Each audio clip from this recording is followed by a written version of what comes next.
During the Advent season, we released a daily video walking you through Luke's Christmas story. But Luke wouldn't have recognised the phrase Christmas story because he wasn't setting out to create a season, he was writing a history of the life of Jesus of Nazareth. Now maybe you read along with us during December, and we hope that made a real difference to your Christmas. But those events took less than 2 chapters, and there are 24 chapters in Luke's Gospel. Aren't you curious as to how this long-awaited baby whose arrival challenged so many expectations, how all that panned out through the years? It must have been significant because almost 2,000 years after it was written, hundreds of millions of people still read this book. Why? Well, the answers are in Luke's Gospel. And what I want to say to you today is, why not start this new year by reading through the whole Gospel over this winter? If you'd like a copy of Luke's Gospel, just contact us and we'll get one in the post to you. But there are also a lot of free Bibles online, and you could scan this code to be taken to Bible Gateway, where you'll be able to pick from a selection. And if you'd like a little encouragement along the way, we're planning on releasing a 5-minute video every Friday. Think of it as a bite-sized travel guide, a rough guide to Luke, one section at a time from now till Easter. And each section will survey the terrain, point out interesting features, signpost a few detours you might want to do on your own, give you a bit of local knowledge, and suggest some investigative questions you might want to ask. It's a bit like having a guide on the journey. So where would we start today? Right at the beginning, chapters 1 and 2.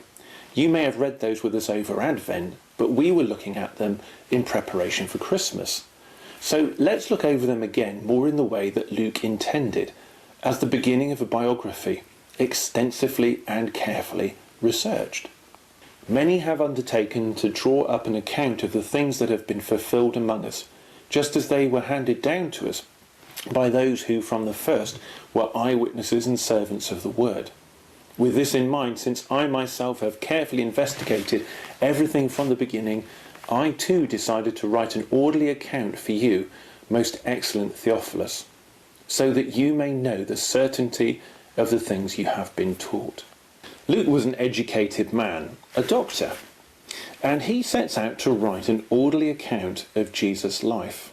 And although this book has been read by billions, its original recipient was actually a friend called Theophilus, who had come into contact with the Christian faith. And Luke wanted to ensure that Theophilus had a thorough summary of the life of the one that it's all about. Now, as he's the only gospel writer who, as far as we know, was not present during Jesus' ministry, he went through eyewitness reports and investigated everything from start to finish. This probably included reading Mark and Matthew, who were there, and he perhaps spoke to them and to other disciples. Luke was also frequently a companion of the Apostle Paul on his travels, and Paul wrote in the New Testament letter of 1 Corinthians that most of the people who had seen Jesus after the resurrection were at that point still alive. So Luke potentially had lots of sources of data that he could draw on. Now, from a Christian perspective, we also believe that ultimately God is the author, working through the personalities of the Bible writers to get these things down on paper. But if that's a big jump for you right now, just stick with Luke as historian for the moment, and on that basis, permit me to suggest this week that you reread chapters 1 and 2 with a couple of questions in mind. Firstly, what details do you detect that someone with a concern for historical accuracy might include?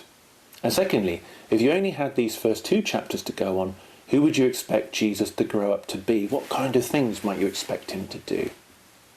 And like the great travellers of old, as you journey through Luke, it might be a good idea to grab some note paper or a notebook and jot down the things that you see. That's enough for New Year's Day. See you next Friday for the first proper rough guide. And if you're on YouTube, click subscribe so you don't miss one.